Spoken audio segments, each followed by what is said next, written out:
मानव कुल जितना अधिक स्थिर होगा, जीवन और मृत्यु के द्वार के लिए वह उतना ही अधिक प्रतिकूल होगा। इसलिए अंतर्जातीय युद्ध एक ऐसा अवसर था जिसे जीवन और मृत्यु के द्वार ने सबसे अधिक पसंद किया। पूर्वी क्षेत्र में जीवन और मृत्यु के द्वार के निष्पादकों में से एक के रूप में सुयान ने बिना किसी हिचकिचाहट के इस मिशन को स्वीकार कर लिया। जीवन और मृत्यु के द्वार की आंतरिक गतिविधियों में घुसपैठ करने के लिए कुछ योगदान करने की आवश्यकता थी। इसके अलावा 9 महान साम्राज्यों ने उसकी छोटी भाभी को घेरने की भी हिम्मत की, जिसे सुयान बर्दाश्त नहीं कर सकती थी। यदि उसने आज उन्हें कष्ट नहीं दिया तो उन्हें सचमुच भाग्यशाली माना जा सकता है। गेट का उद्देश्य अनजाने में सुयान द्वारा दयु साम्राज्य से बदलकर 9 महान साम्राज्यों में बदल दिया गया। यद्यपि 9 महान साम्राज्य थोड़े मजबूत थे, फिर भी सुयान को कोई परेशानी नहीं हुई, क्योंकि उसे अपने पति पर विश्वास था, वह अवश्य हस्तक्षेप करेगा। एक बार ये फान हस्तक्षेप कर दे तो सारे मसले सुलझ जाएंगे। और ये फान इस समय तक अपना एकांतवास समाप्त कर चुका था। सिस्टम पुरस्कार ले लो। ये फैन अपनी साधना सफलता में इतना व्यस्त था कि उसने अभी तक अपना पुरस्कार नहीं लिया था, जो उसे अपने परिवार के प्रभाव में वृद्धि के कारण दिया गया था। अब जबकि उसकी सफलता पूरी हो चुकी थी, इनाम लेने का समय आ गया था। बधाई हो मेजबान, इनाम जीतने पर विश्व वृक्ष एक जन्मजात श्रेष्ठ आध्यात्मिक जड़, विश्व का आधार। एक अकेला वृक्ष एक विश्व को जन्म दे सकता है। विश्व वृक्ष। यहाँ तक कि ये फैन भी हैरान था, उसने ऐसा इनाम पाने की उम्मीद नहीं की थी। किंवदंतियों के क्षेत्र में एक जन्मजात श्रेष्ठ आध्यात्मिक जड़ का अस्तित्व था। यहाँ तक कि संत भी जन्मजात श्रेष्ठ आध्यात्मिक मूल को अस्वीकार नहीं करेंगे। और अब ऐसा आश्चर्यजनक उपहार इतनी आसानी से ये फैन को दे दिया गया। एक विचार के भीतर ये फैन अराजकता की दुनिया में लौट आया। अराजकता विश्व का स्तर लंबे समय से उन्नत नहीं किया गया था। विश्व वृक्ष, जो एक विश्व के आधार के रूप में कार्य करने में सक्षम है, तथा अराजकता विश्व के मूल सिद्धांत को बढ़ाने के लिए उपयोग किया जाता है, सबसे उपयुक्त विकल्प था। अब समय आ गया है कि अराजकता की दुनिया को उन्नत किया जाए। ये फैन ने अराजकता विश्व के हृदय में, अराजकता वृक्ष के बगल में विश्व वृक्ष लगाया। दोनों वृक्ष मिलकर संपूर्ण ब्रह्मांड जगत को सहारा देते थे। जैसे ही विश्व वृक्ष लगाया गया, एक समय धीरे धीरे बढ़ने वाला विश्व वृक्ष एक बार फिर बढ़ने लगा। विश्व वृक्ष के विकास के साथ अराजकता विश्व में पहला जीवित प्राणी प्रकट हुआ। यह प्राणी केवल एक चींटी के आकार का था, इसकी संरचना बहुत सरल थी और इसकी चेतना बहुत कमजोर थी। प्राणी के प्रकट होने के बाद वह विश्व वृक्ष पर चढ़ गया और प्रजनन करने लगा। जल्द ही पहले से 10वें और फिर अधिक तक एक के बाद एक प्राणी उभरने लगे। इन जीवों की आबादी बढ़ने के साथ ही ये जीव एक दूसरे पर आक्रमण करने लगे और इस प्रकार विकास का एक नया दौर शुरू हुआ। और इस क्षण अराजकता दुनिया ने भी अपना विकास पूरा कर लिया। अराजकता की दुनिया में एक पूर्ण विश्व हृदय प्रकट हुआ। यान हुआंग विश्व के अराजकता हृदय की तुलना में, जिसे ये फैन ने परिष्कृत किया था, विश्व का यह हृदय स्पष्ट रूप से बहुत कमजोर था। यान हुआंग विश्व मध्य हजार विश्वों का एक हिस्सा था, लेकिन वर्तमान अराजकता विश्व अधिक से अधिक एक छोटा हजार विश्व मात्र था। और ये फैन इस अराजकता दुनिया का महान ताऊ था। दुनिया के हृदय को परिष्कृत करने की आवश्यकता के बिना ये फैन अराजकता की दुनिया को निर्दोष रूप से नियंत्रित कर सकता था। ये फैन के हाथों में एक शक्तिशाली विश्व शक्ति घूम रही थी। 1000 छोटे संसारों वाली दुनिया की शक्ति कोई मजाक की बात नहीं थी। ये फैन को खुद भी नहीं पता था कि यह शक्ति कितनी शक्ति का संचार कर सकती है। क्या यह संभवतः गोल्डन इम्मोर्टल से मेल खा सकता है? बेशक, लड़ने में सक्षम होने का मतलब यह नहीं है कि ये फैन अब एक स्वर्ण अमर के बराबर था। विश्व बल का उपयोग सीमित था। एक बार ऊर्जा समाप्त हो जाने पर विश्व का विकास बहुत धीमा हो जाएगा। यह कोई पारंपरिक तरीका नहीं है। हालांकि एक अतिरिक्त तुरुप का पत्ता होना वास्तव में एक अच्छी बात थी। सिस्टम के मेजबान होने के नाते ये फैन के पास तुरुप के पत्ते बहुत कम थे। अगर दूसरे नायकों को पता चल जाता तो वे शायद ये फैन की अक्षमता का मजाक उड़ाते। अब समय है दयु साम्राज्य को देखने का। उन साम्राज्यों के पीछे की ताकतें संभवतः कार्रवाई करने वाली थीं। इस बार ये फैन ने अपनी साधना में सफलता प्राप्त करने में तेजी दिखाई, विशेष रूप से विभिन्न महान साम्राज्यों के पीछे की शक्तियों के लिए।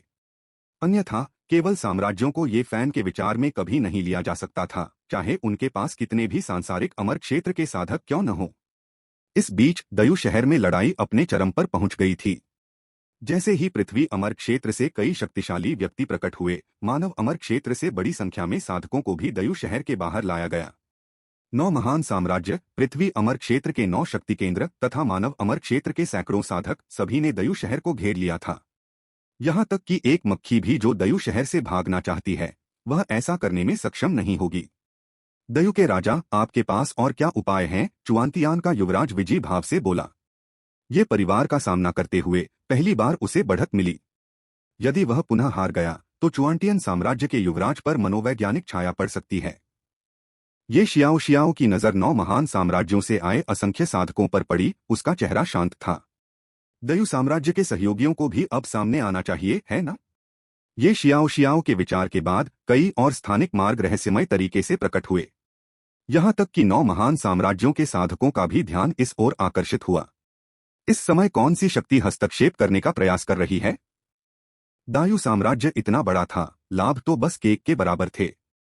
जितने ज्यादा लोग इसमें शामिल होते, उतना ही ज्यादा उन्हें बांटना पड़ता।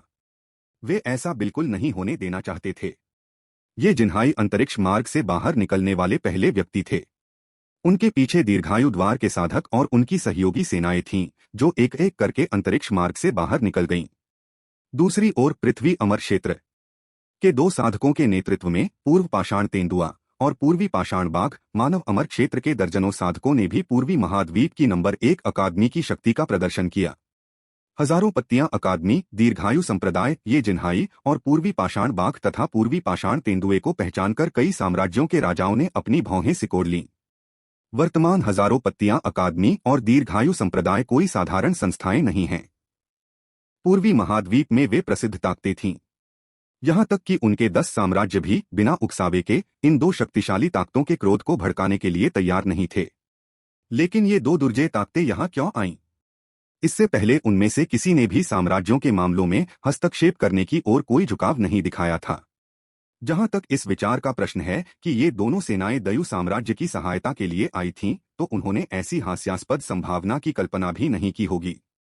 आखिरकार दयु साम्राज्य तो एक नव स्थापित शक्ति मात्र था, फिर 2 अंतिम संप्रदाय उनके पक्ष में क्यों खड़े होंगे? संप्रदाय गुरु, ये क्या मैं आपके यहाँ आने का उद्देश्य पूछ सकता हूँ? चुआंतियान के राजा ने एक बार असामान्य रूप से विनम्र भाव से पूछा। अपने पिता सम्राट को दीर्घायु संप्रदाय के संप्रदाय गुरु को इस तरह से संबोधित करते हुए सुनकर चुआंतियान राजकुमार के दिल में एक धड़कन सी दौड़ गई। एक और हाँ, और भी हाँ।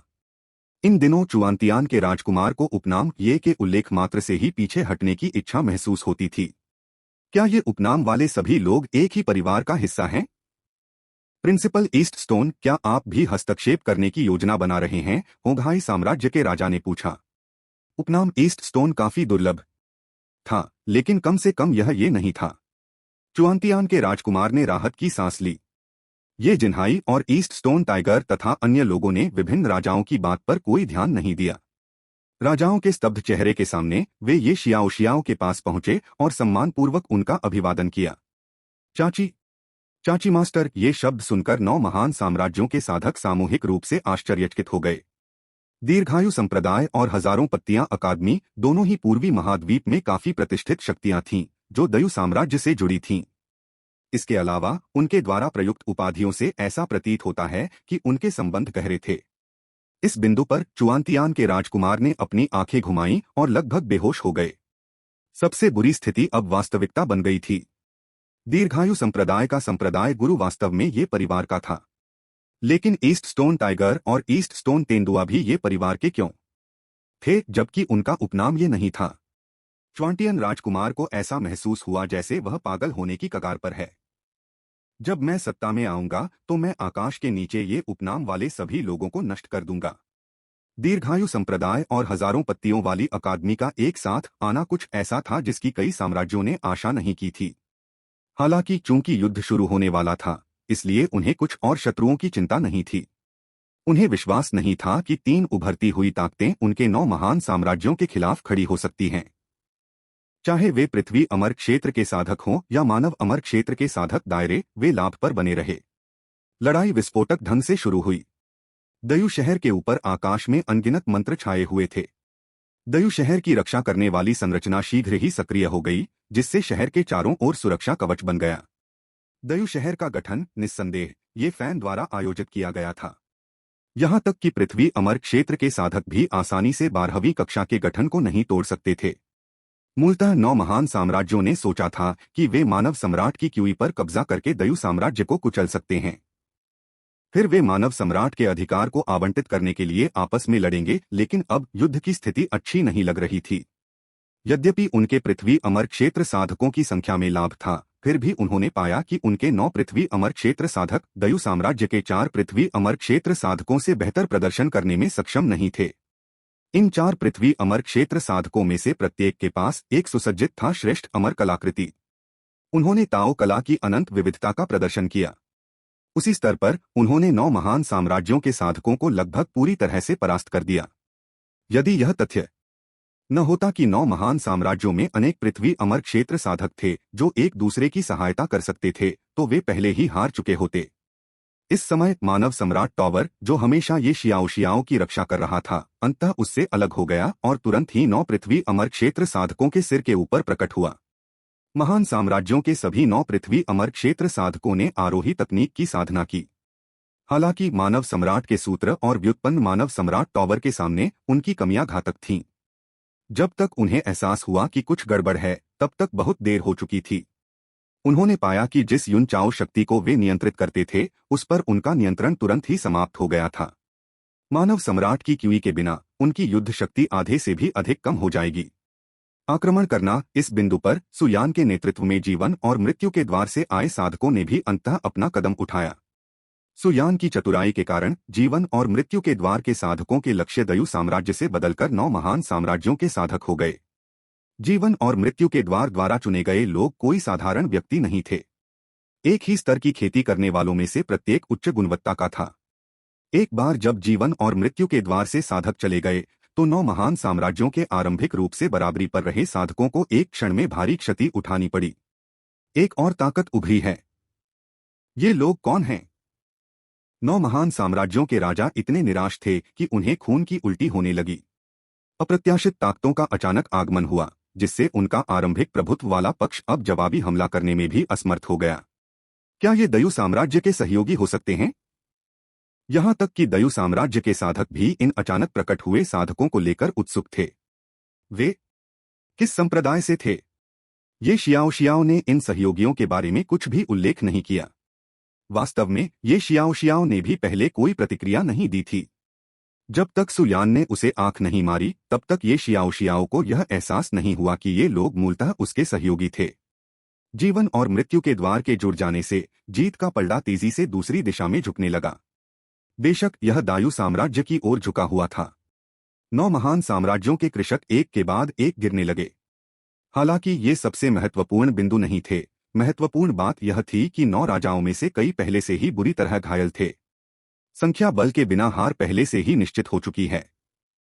इस समय 9 महान साम्राज्यों का विचार दयु साम्राज्य को हराने के बारे में नहीं था, बल्कि आने वाली स्थिति में खुद को बचाने के बारे में था। चुआंतियान के राजा ने चुआंतियान साम्राज्य के साधकों को एक के बाद एक गिरते हुए देखा। उसका हृदय दुखी हो गया। वह जानता था कि यह ऐसे नहीं चल सकता। यदि यह इसी तरह जारी रहा तो चुआंटियन साम्राज्य सचमुच समाप्त हो जाएगा। मानव अमर क्षेत्र का प्रत्येक साधक चुआंतियन साम्राज्य के लिए एक बहुमूल्य संपत्ति था। यदि उन्होंने शीघ्र ही अपनी अंतिम चाल का उपयोग नहीं किया, तो भले ही वे अंत में विजयी हो जाएं, चुआंतियान साम्राज्य अभी भी पतन की ओर अग्रसर होगा। यदि ऐसा हुआ तो उसका आगे बढ़ने का सपना चकनाचूर हो जाएगा। चुआंटियन के राजा ने आह भरी। ऐसा लग रहा था कि वह मानव सम्राट की क्यूई के अधिकारी नहीं थे। 9 महान साम्राज्यों में से उसके पास मानव सम्राट की क्यूई प्राप्त करने का सबसे बड़ा मौका था। लेकिन अब सब कुछ एक क्षणभंगुर छाया बन गया था। जब तक उनके पीछे की ताकतें आगे बढ़ती, तब तक मानव सम्राट की क्यूई को पकड़ पाने की संभावना बहुत कम रह गई थी। यहां तक कि जिनकी साधना का स्तर स्वर्गीय अमर लोक तक पहुंच गया है, वे भी मानव सम्राट की क्यूई जैसे अनमोल खजाने को नहीं जाने देंगे। चुआंतियान के राजा चुपचाप एक कदम पीछे हटे। फिर उन्होंने एक संचार चिन्ह निकाला और एक संदेश भेजा।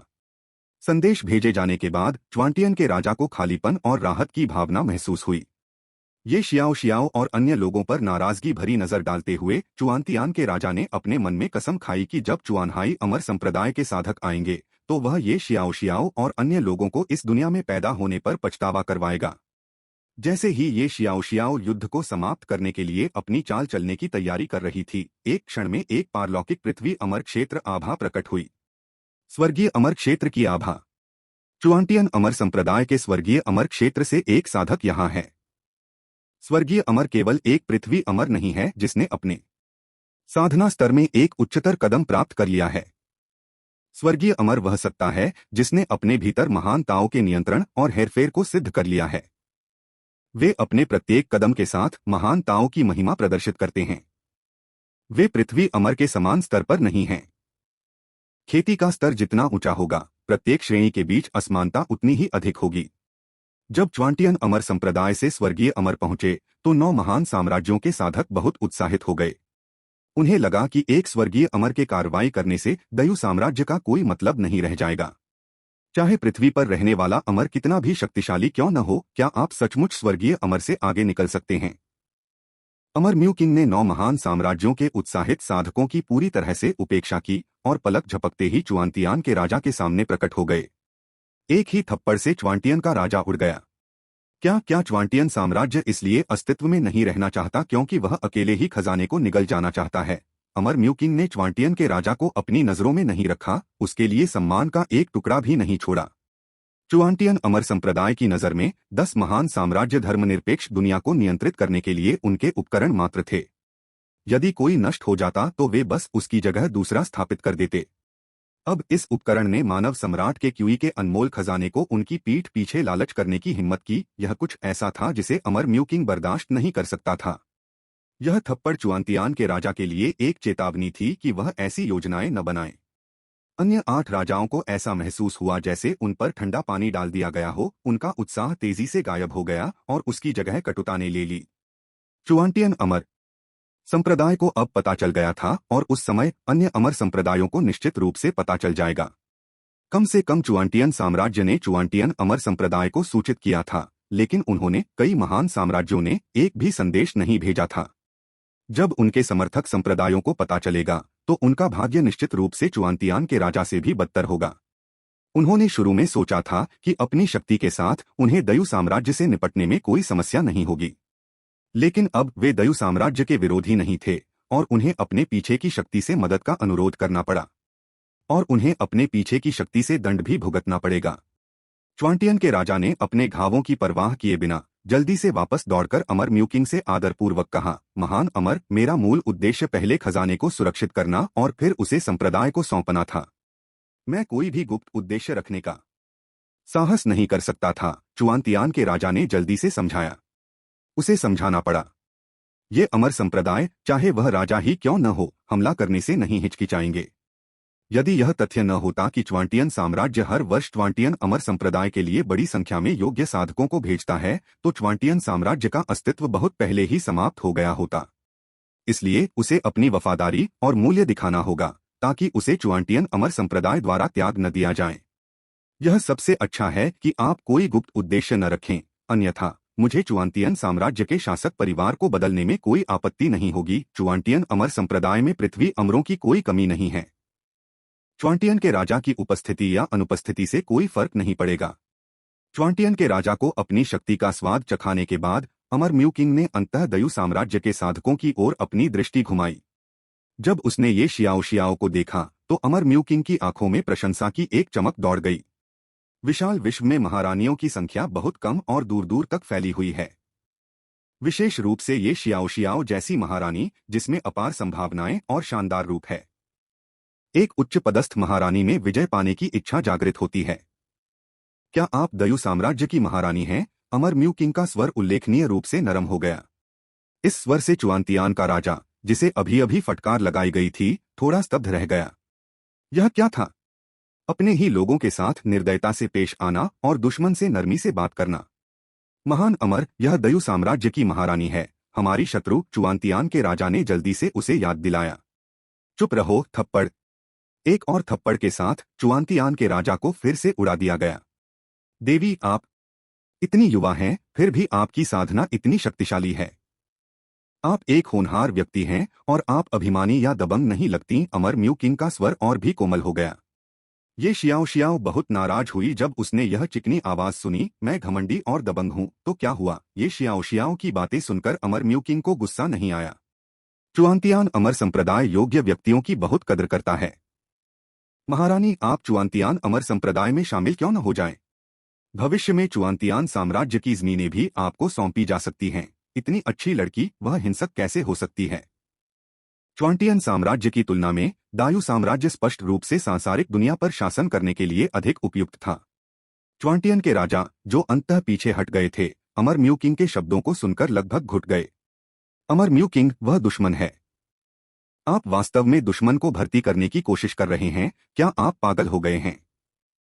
पहले मिले थप्पड़ को याद करते हुए चुआंतियान के राजा ने अब और बोलने की हिम्मत नहीं की और उत्सुकता से ये शियाओ शियाओ को देखा।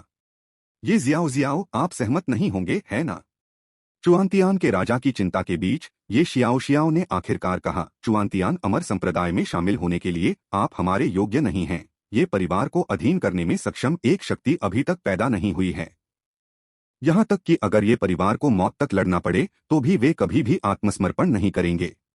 ये शियाओ शियाओ की बातें सुनकर चुआंतियान के राजा को राहत महसूस हुई।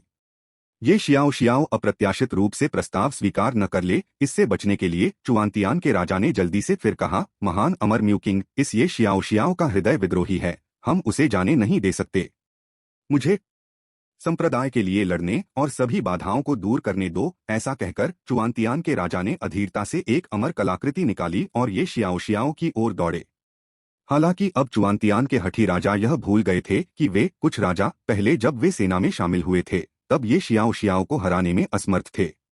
अब जब वह अकेले हमला कर रहा था तो वह ये शियाओ शियाओ का प्रतिद्वंद्वी कैसे हो सकता था? चुआंतियान के आक्रमणकारी राजा को देखते हुए ये शियाओ शियाओ ने मानव सम्राट मुहर निकाल ली। उसने उसे उठाया, फिर नीचे लाया। आकाश में मानव सम्राट सील को देखकर चुआंतियान के उत्साहित राजा को अंततः होश आया। वह ये शियाओ शियाओ का प्रतिद्वंद्वी नहीं था। मानव सम्राट सील के उतरने के साथ चुआंतियान के राजा ने अपना सिर घुमाया। उसकी आंखें उम्मीद से भरी थीं क्योंकि उसने अमर म्यू किंग को देखा। उसकी निगाहें केवल एक ही संदेश दे रही थीं, मुझे बचाओ। टकराना। पृथ्वी ढह गई। चुआंतियान के राजा का शरीर सीधे जमीन में धंस गया। इस समय भी उच्च अमर म्यू किंग ने अभी भी कार्रवाई करने का विकल्प नहीं चुना, बल्कि एक प्रशंसात्मक चेहरे के साथ ये जियाओक्सियाओ को देखा। इस प्रकार की शक्ति पृथ्वी अमरों के बीच भी काफी मजबूत मानी जाती थी। जैसा कि एक महारानी से अपेक्षा की जाती है, वह वास्तव में मजबूत है। इतनी उत्कृष्ट महारानी वह विद्रोही कैसे हो सकती है? यह अवश्य होगा कि चुआंतियान के राजा ईर्ष्यालु थे, ऐसा अवश्य होगा। धूल से लथपथ और बिखरे बालों वाला च्वांटियन का राजा जमीन के नीचे से बाहर निकला। चुआंतियान का वर्तमान राजा बिल्कुल भी राजा जैसा नहीं दिखता था, बल्कि एक भिखारी जैसा दिखता था। यहाँ तक कि अन्य राजा भी जब चुआंतियान के राजा को देखते थे तो उनकी आंखें सहानुभूति और दया से भरी होती थीं।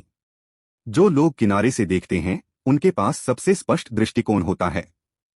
वे अमर म्यू किंग के ये शियाओ शियाओ के प्रति पक्षपात को कैसे नहीं देख सकते थे?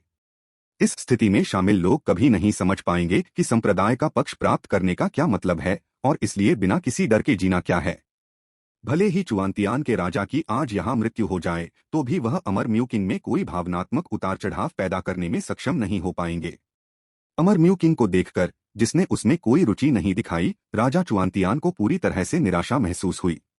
उच्च अमर, क्या आप नहीं देख सकते कि यह ये शियाओ शियाओ राष्ट्र के लिए एक आपदा है? हालांकि अमर म्यू किंग के मन में राजा चुआंतियान ही असली आपदा था। प्रत्याशा भरी नजरों से अमर म्यू किंग ने ये शियाओ शियाओ की ओर देखा, उसकी प्रतिक्रिया की प्रतीक्षा में। अफसोस की बात है कि उन्हें वह जवाब नहीं मिला जो वे चाहते थे। मानव सम्राट सील ने एक और हमला किया, लेकिन इस बार उसका लक्ष्य राजा चुआंतियान नहीं बल्कि अमर म्यू किंग था। अमर म्यू किंग बहुत चिकना था, ये शियाओ शियाओ ने सोचा, क्योंकि उसे तेल से एलर्जी थी। अमर म्यू किंग की शक्ति उसके चारों ओर फैल गई और उसने ये शियाओ शियाओ के हमले को विफल कर दिया। लेकिन उसने पाया कि वह बिल्कुल भी शांत नहीं था। ये शियाओ शियाओ का हमला स्वर्गीय अमर स्तर तक पहुंच गया था।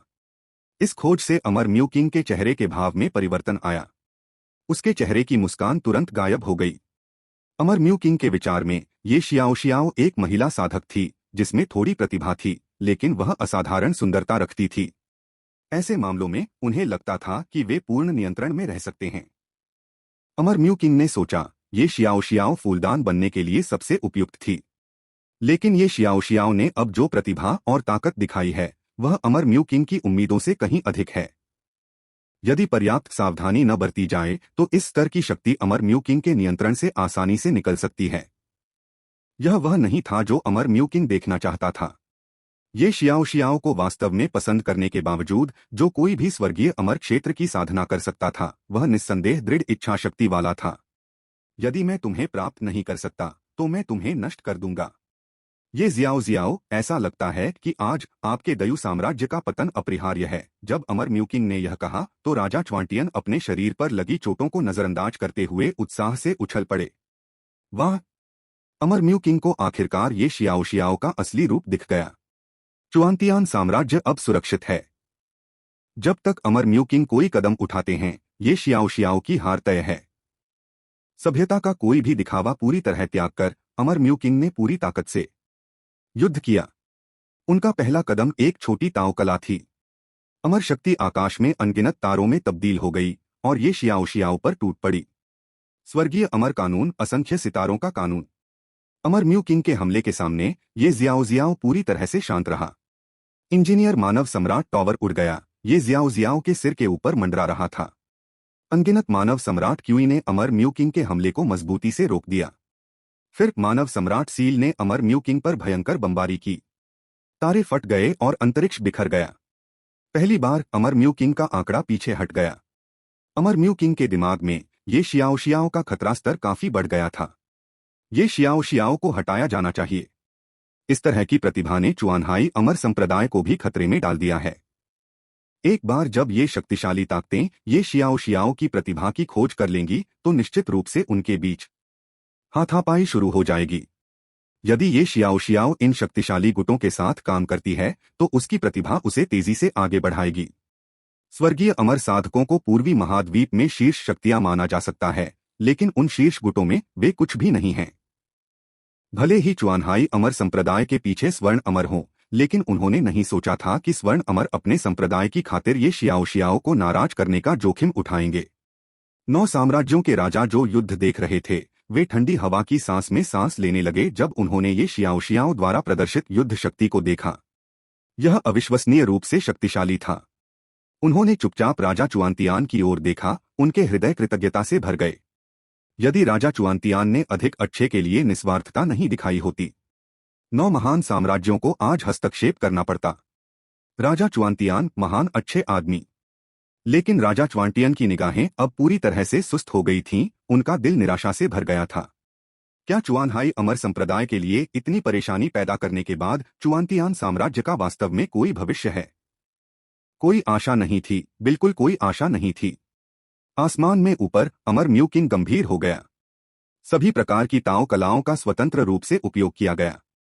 ये जियाओ जियाओ में धीरे धीरे थकान के लक्षण दिखने लगे। हालांकि ये शियाओ शियाओ अभी भी एक स्वर्गीय अमर के खिलाफ अपनी स्थिति बनाए रख सकती थी। अमर म्यू किंग कोई नया व्यक्ति नहीं था जो अभी अभी स्वर्गीय अमर क्षेत्र में प्रवेश कर गया हो। वह एक वरिष्ठ स्वर्गीय अमर था जिसके पास स्वर्गीय अमर शक्ति का पूर्ण नियंत्रण था। ऐसे प्रतिद्वंद्वी का सामना करते हुए ये शियाओ शियाओ निश्चित रूप से कोई मुकाबला नहीं था और वह केवल हताश होकर ही बचाव कर सकता था। उपस्थित सभी साधकों में से जो सबसे अधिक घबराए हुए थे, वे संभवतः ब्लैक ड्रैगन साम्राज्य के साधक थे। यदि दयु साम्राज्य हार जाता तो उन्हें यकीन था कि ब्लैक ड्रैगन साम्राज्य एक भयानक भाग्य से बच नहीं पाएगा। म्यू यानलॉन को ब्लैक ड्रैगन के राजा के शब्द याद आ गए जो उन्होंने अपने प्रस्थान से पहले कहे थे। क्या वास्तव में दयु साम्राज्य के पीछे कोई स्वर्गीय अमर था? जैसे ही ये शियाओ शियाओ को एक बार फिर से गिरा दिया गया, म्यू किंग के हाथ में शीर्ष श्रेणी की अमर तलवार ने अचानक एक शक्तिशाली बल को प्रकट किया।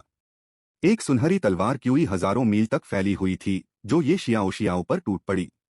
यदि उसे चोट लग जाती तो मानव सम्राट टॉवर की सुरक्षा के बावजूद भी वह गंभीर रूप से घायल हो जाती। इस समय तलवार क्यूई के नीचे एक छोटा सा हाथ चुपचाप प्रकट हुआ।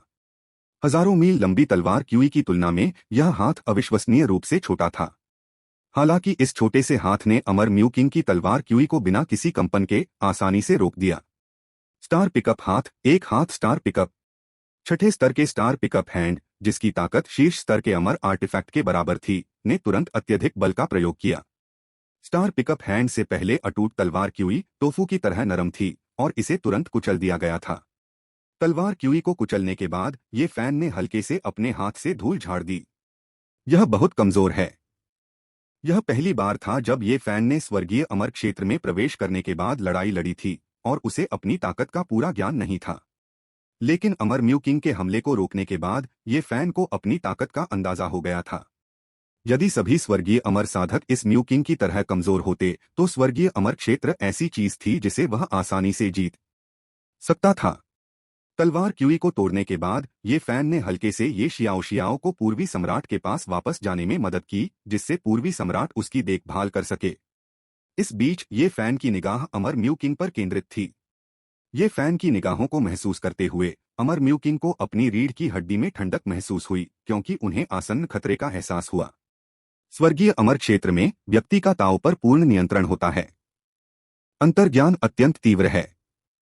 और ये फैन पर अमर म्यू किंग ने मौत की सांस महसूस की, यह देखते हुए कि कैसे ये फैन ने आसानी से उसके सबसे मजबूत हमले को कुचल दिया था। अमर म्यू किंग ने निश्चित रूप से नहीं सोचा था कि यह महज एक भ्रम था।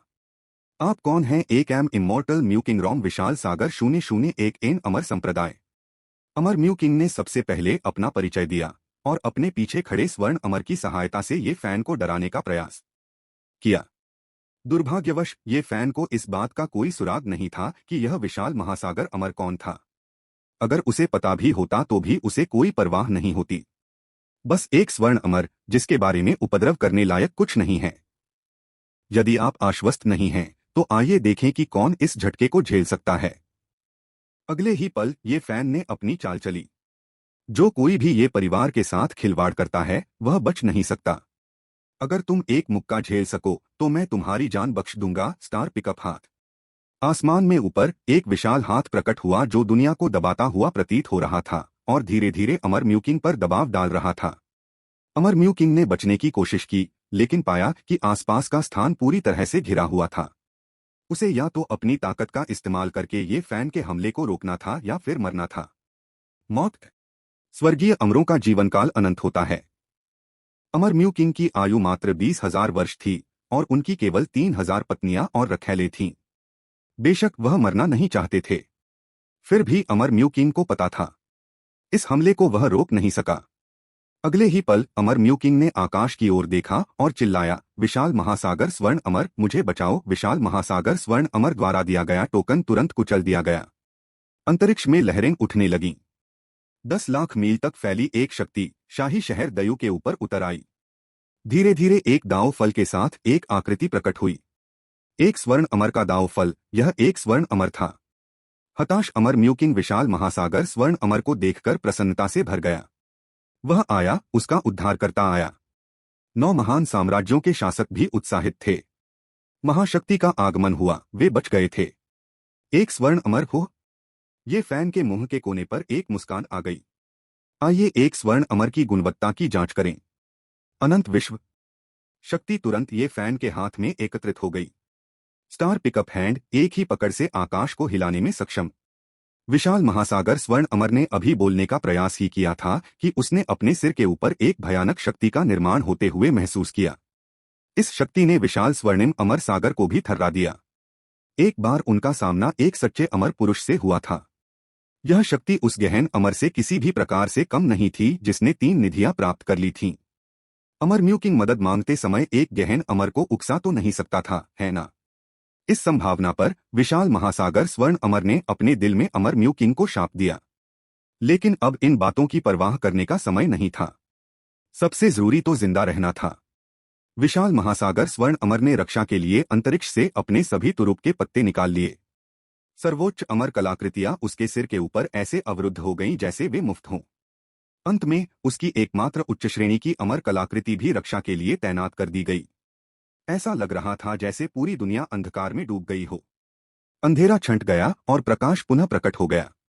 विशाल महासागर स्वर्ण अमर, जो एक बार एक एकांत विशेषज्ञ था, अब एक दयनीय स्थिति में था। ये फान ने छोटी हजार दुनिया की शक्ति को कम करके आका। एक वार के बाद एक स्वर्ण अमर भी लगभग गिर ही गया। विशाल महासागर स्वर्ण अमर की टूटी हुई अमर कलाकृतियों को देखकर ये फैन को अफसोस हुआ। ये सब चीजें, ये सब पैसे थे। ये फान ने अपनी हथेली जो लगभग टूट रही थी भींच ली और ठंडे स्वर में कहा, छोड़ो। विशाल महासागर स्वर्ण अमर ने जरा भी संकोच नहीं किया। उसने तुरंत अंतरिक्ष खोल दिया और दयू शहर के आकाश में गायब हो गया। यहाँ तक कि शीर्ष श्रेणी की अमर कलाकृति भी विशाल महासागर स्वर्ण अमर द्वारा पीछे छोड़ दी गई। वह अब किसी भी कारण से रहस्यमय शक्ति संपन्न ये फैन को उकसाना नहीं चाहता था। एक कलाकृति बस एक कलाकृति थी। उसकी जिंदगी की तुलना में वह कुछ भी नहीं थी। विशाल महासागर स्वर्ण अमर को ये फैन के शब्दों से भयभीत देखकर अमर मुकिंग के चेहरे पर एक खाली अभिव्यक्ति छा गई। ये फैन कोई स्वर्गीय अमर नहीं बल्कि एक स्वर्ण अमर था, और वह ऐसा स्वर्ण अमर था जो किसी अन्य स्वर्ण अमर को डरा सकता था। अमर म्यूकिंग में अब दया की भीख मांगने की भी ताकत नहीं बची थी। इस तरह के शक्तिशाली देश के सामने दया की भीख मांगने का क्या फायदा। अमर म्यूकिंग पछतावे से भर गया। उसने च्वांटियन के राजा की बात क्यों मानी? वह यहाँ क्यों आया? यदि वह न आए होते तो यह सब कुछ न होता। सब कुछ च्वांटियान के राजा की गलती थी। मैं तुम्हें मार डालूंगा अपनी अंतिम शक्ति के साथ, अमर म्यूकिंग ने राजा की ओर झपट्टा मारा। च्वांटियन भले कि उसे मरना पड़े, वह चाहता था कि च्वांटियान के राजा को भी उसके साथ दफनाया जाए। अमर म्यूकिंग को च्वांटियान के राजा को धीरे धीरे नष्ट करते देख शेष 8 महान साम्राज्यों के शासकों को लगा कि उनके शरीर कमजोर हो गए हैं। वे जानते थे कि ब्लैक ड्रैगन साम्राज्य को छोड़कर सभी महान 10 साम्राज्य समाप्त हो चुके थे। इस बार 10 साम्राज्यों में सबसे बड़ा विजेता ब्लैक ड्रैगन साम्राज्य निकला। जहां तक मदद के लिए पुकारने की बात है तो उन्होंने इसके बारे में सोचने की भी हिम्मत नहीं की। स्वर्ण अमर भी चले गए। उनका साथ देने वाले स्वर्गीय अमर क्या काम आ सकते थे? अधिक से अधिक वे कुछ और सिर ही भेजेंगे। रहने भी दो, इसे नष्ट कर दिया जाए। मैं थक गया हूं। 8 प्रमुख साम्राज्यों के राजाओं ने प्रतिरोध छोड़ दिया।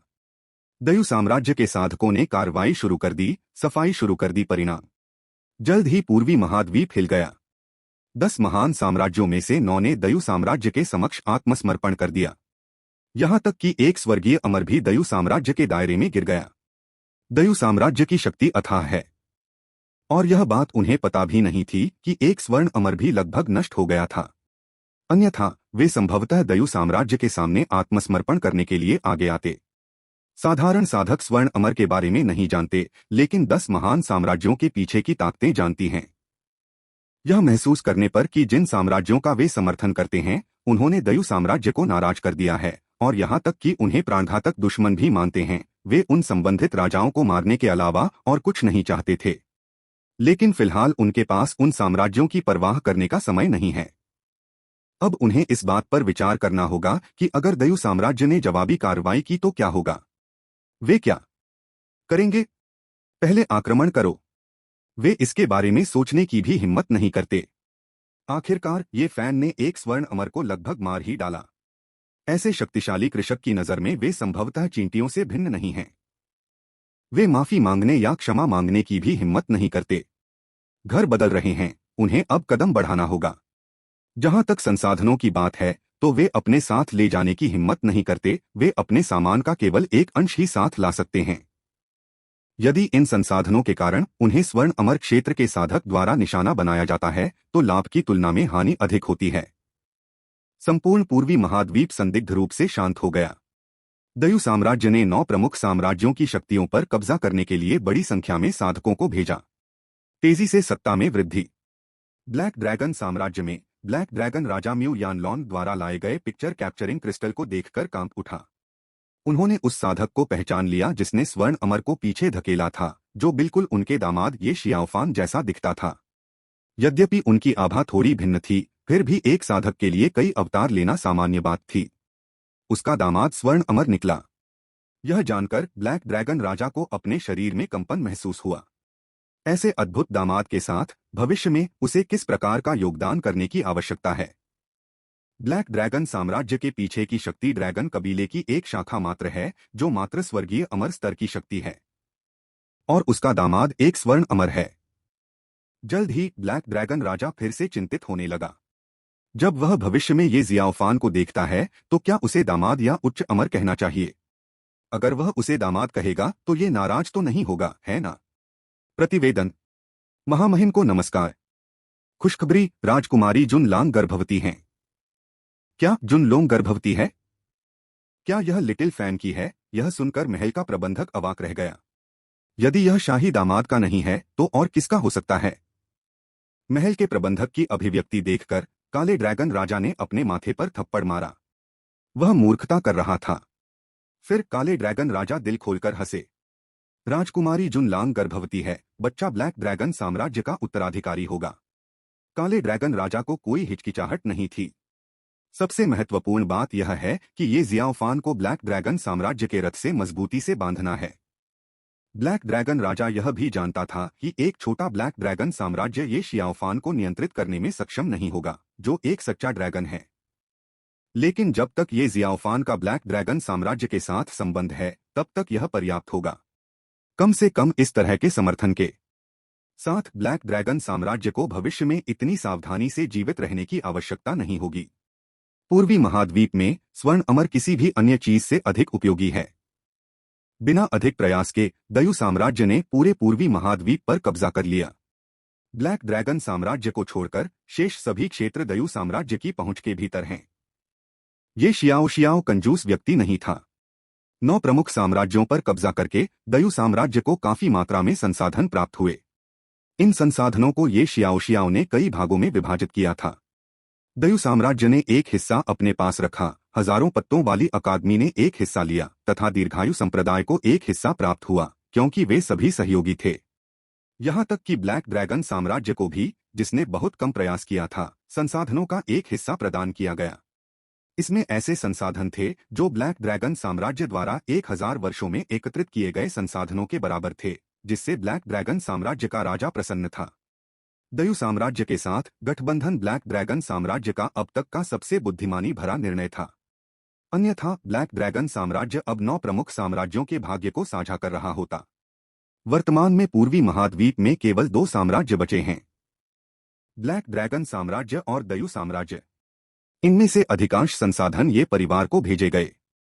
पूर्वी महाद्वीप के 9 प्रमुख साम्राज्यों ने इतने वर्षों तक खेती की थी, इसलिए उनके संसाधन स्पष्ट रूप से प्रचुर थे। उनमें बड़ी संख्या में जियान रैंक के संसाधन थे। यहां तक कि उच्चस्तरीय अमर कलाकृतियों को परिष्कृत करने के लिए जियान रैंक के संसाधन भी ये फान को प्रचुर मात्रा में मिले। प्रमुख साम्राज्यों के पास उच्च श्रेणी के कीमियागर या कलाकृतियों को परिष्कृत करने वाले नहीं थे, इसलिए उनके पास इन संसाधनों को शक्ति में बदलने का कोई तरीका नहीं था। लेकिन अब ये सभी संसाधन ये फैन के लिए सस्ते हो गए थे। ये परिवार में अभी भी कई साधक हैं जो निम्न या मध्यम श्रेणी की अमर कलाकृतियों का उपयोग करते हैं, और अब समय आ गया है कि उन्हें उन्नत किया जाए। हालांकि ये फान को इन संसाधनों की नहीं, बल्कि प्रत्येक साम्राज्य के खजाने से प्राप्त विभिन्न साधना तकनीकों की सबसे अधिक परवाह थी। कैओस ओरिजिन की साधना तकनीक केवल पृथ्वी अमर क्षेत्र में ही थी। इन साधना तकनीकों को संदर्भ के रूप में लेकर ये फैन को विश्वास हो गया कि वह स्वर्गीय अमर क्षेत्र के अराजकता मूल का निर्माण कर सकता है। एक के बाद एक इन साधना तकनीकों को ये फैन ने सीखा, जिन्होंने फिर उन्हें कैओस ओरिजिन में एकीकृत किया। किसी खेती की तकनीक को तुरंत घटाना संभव नहीं है। जब ये फैन इन साधना तकनीकों का अध्ययन कर रहा था, दूसरी ओर दयु साम्राज्य का विस्तार जारी था। चुआंतियन साम्राज्य पर कब्जा करने के लिए दायु साम्राज्य को बधाई परिवार का बल मूल्य 10,000 अंकों से बढ़ गया। उंघाई साम्राज्य पर कब्जा करने से परिवार का बल मूल्य 11,000 अंक बढ़ गया। समय समय पर सिस्टम रिमाइंडर प्रॉम्प्ट ये फैन के दिमाग में गूंजता रहता था। दीर्घकालिक पारिवारिक बल मूल्य मिशन का पूरा होना अब बस निकट ही था। किसी साम्राज्य पर कब्जा करना कठिन नहीं है, लेकिन कठिन है उसे पूरी तरह से आत्मसात करना। एक शक्ति सीमा जो पूरी तरह से नियंत्रण में नहीं है, वह रखने लायक नहीं है। ये शियाओ ने भी एक स्थिर रणनीति अपनाई। हर बार जब वह किसी साम्राज्य पर कब्जा करती, तो अगले साम्राज्य पर कब्जा करने से पहले उसे पूरी तरह से आत्मसात कर लेती। जब ये शियाओ पूर्वी महाद्वीप में प्रमुख सेनाओं को अपने अधीन करने में व्यस्त था, सुयान एक बार फिर जीवन और मृत्यु के द्वार की बैठक में शामिल हुआ। पिछली बार 9 प्रमुख साम्राज्यों के खिलाफ लड़ाई में जीवन और मृत्यु के द्वार को भारी नुकसान उठाना पड़ा था। स्वाभाविक रूप से इस बार निष्पादक होने के नाते सुयान को दंडित किया जाना था। लेकिन जब ये शियाओ ने आश्वासन दिया कि वह जीवन और मृत्यु के द्वार पर फिर से नए लोगों का एक समूह ला सकती है, तो जीवन और मृत्यु का द्वार केवल अस्थायी रूप से सुयान की सजा को समाप्त कर सकता है। आखिरकार यह केवल सुयान की गलती नहीं थी, यह जीवन और मृत्यु के द्वार के खुफिया विभाग की भी गलती थी। कौन सोच सकता था कि कुछ साम्राज्यों के बीच एक साधारण युद्ध स्वर्गीय अमर क्षेत्र के एक साधक को आकर्षित कर सकता है। इससे भी अधिक आश्चर्य की बात यह है कि अंत में स्वर्ण अमर क्षेत्र का एक साधक प्रकट हुआ। स्वर्ण अमर क्षेत्र के एक साधक के साथ ये परिवार स्वाभाविक रूप से जीवन और मृत्यु के द्वार का केंद्र बन गया। इसके अलावा सुयान की दूसरी पहचान ने जीवन और मृत्यु के द्वार से ध्यान आकर्षित करना शुरू कर दिया। ये परिवार की दादी के रूप में सुयान की पहचान बहुत महत्वपूर्ण थी। जीवन और मृत्यु के द्वार के स्थानीय मुख्यालय का ध्यान आकर्षित करने के लिए एक स्वर्ण अमर स्तर की सेना पर्याप्त थी। याद रखना, तुम्हें ये परिवार में गहराई तक घुसपैठ करनी होगी। हो सके तो पूरे ये परिवार पर कब्जा कर लेना। तो पूर्वी महाद्वीप के प्रमुख ने सुयान को याद दिलाया। चांगमिंग विश्व के 13 क्षेत्रों में पूर्वी महाद्वीप ही सबसे कमजोर था। यदि वह जीवन और मृत्यु के द्वार पर उच्चतर स्थान और अधिक आवास प्राप्त करना चाहता था तो उसे एक क्षेत्र को यथासंभव पूर्ण रूप से नियंत्रित करना होगा। यदि वह ये परिवार को अपने शिविर में खींच सके तो पूर्वी महाद्वीप में जीवन और मृत्यु के द्वार की ताकत बहुत बढ़ सकती है। गोल्डन इमोर्टल स्तर की युद्ध क्षमता वाली सेना को नियंत्रित करने की कल्पना मात्र से ही पूर्वी महाद्वीप के मुखिया के मुंह में पानी आ गया।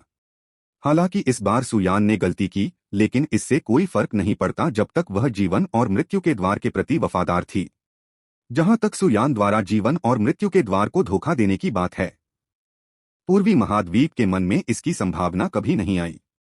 सिर्फ यह जीवन और मृत्यु के द्वार के पूर्वजों में से एक वुशियांग के पूर्वज द्वारा निर्धारित निषेध था। पृथ्वी अमर क्षेत्र मूल के एक साधक द्वारा इसका विरोध कैसे किया जा सकता था? अगले दिनों में सुयान ने धीरे धीरे ये परिवार के साधकों को जीवन और मृत्यु के द्वार की ओर आकर्षित करना शुरू कर दिया। बाइजे और एजियोर ड्रैगन ब्लड लाइन की उपस्थिति के साथ वे वुजियांग के पूर्वज द्वारा नियंत्रित नहीं होंगे। सुयान द्वारा उनकी देखभाल करने के साथ ये परिवार की तीसरी पीढ़ी के इन सदस्यों ने शीघ्र ही जीवन और मृत्यु के द्वार के भीतर कुछ शक्तियों को नियंत्रित करना शुरू कर दिया और उनकी स्थिति तेजी से बढ़ गई। 10 राष्ट्रों के बीच युद्ध के बाद जीवन और मृत्यु के द्वार को प्रतिभाशाली लोगों की सख्त जरूरत थी। प्रतिभा क्या है? ये परिवार के साधक प्रतिभाशाली हैं। इस तरह 10 साल से अधिक समय बीत गया। धीरे धीरे सुयान का प्रभाव पूर्वी महाद्वीप के मुखिया से भी ज्यादा होने लगा और पूर्वी महाद्वीप का मुखिया अब भी खुद पर खुश था, यह सोचकर कि उसके पास साधना के लिए ज्यादा खाली समय है। दयु साम्राज्य।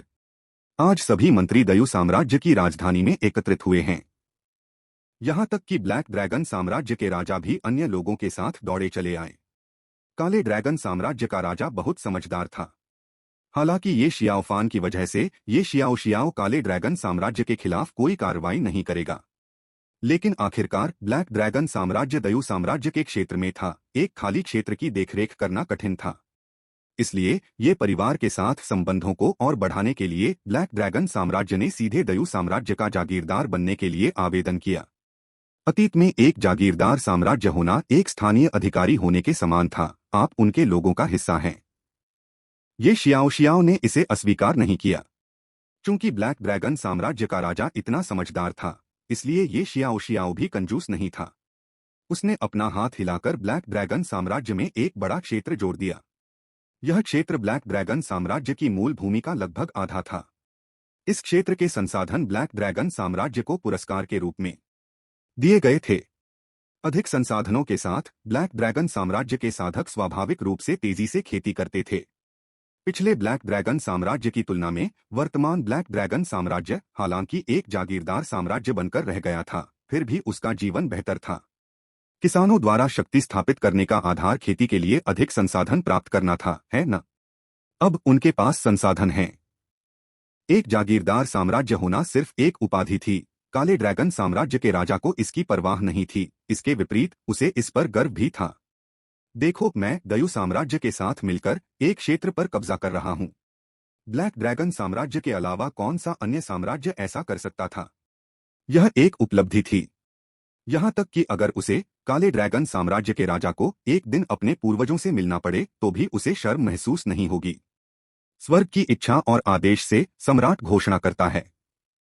हाल के दिनों में दयु साम्राज्य ने पूर्वी महाद्वीप पर कब्जा कर लिया है, जो कि महारानी के आदेश से आज के दिन दयु साम्राज्य की स्थापना हुई तथा आज के दिन को आधिकारिक रूप से फीनिक्स का प्रथम वर्ष माना गया। दयु साम्राज्य की स्थापना सार्वभौमिक उत्सव, दुनिया के लिए सामान्य माफी और मेधावी मंत्री। यद्यपि दयु साम्राज्य के भाग्य स्वर्ण ड्रैगन का निर्माण बहुत पहले ही हो चुका था, लेकिन स्थापना समारोह अभी तक आयोजित नहीं हुआ था। इन वर्षों में दयु साम्राज्य लगातार युद्ध में रहा था। हाल ही में अंततः एक राष्ट्र की स्थापना की घोषणा की गई। राज्य और स्वर्ग की स्थापना पूर्णतः क्रम से चल रही थी। ये शियाओ के सिर के ऊपर सौभाग्य का एक विशाल 80,000 फुट ऊंचा सुनहरा ड्रैगन उसे देखने वाले सभी को भयभीत कर रहा था। कई प्रमुख साम्राज्यों को निगलने के बाद दयु साम्राज्य का अमर राजवंश बनने की छलांग स्पष्ट रूप से दूर नहीं थी। हालांकि वास्तव में एक अमर राजवंश की स्थापना के लिए केवल पूर्वी महाद्वीप पर निर्भर रहना पर्याप्त नहीं होगा, उन्हें आगे बढ़ने की आवश्यकता होगी। बहरहाल वर्तमान में दयु साम्राज्य को अभी भी अपनी जड़ें मजबूत करने की आवश्यकता है। जब तक उनकी शक्ति पर्याप्त न हो, आगे बढ़ने से दयु साम्राज्य को कोई लाभ नहीं होगा।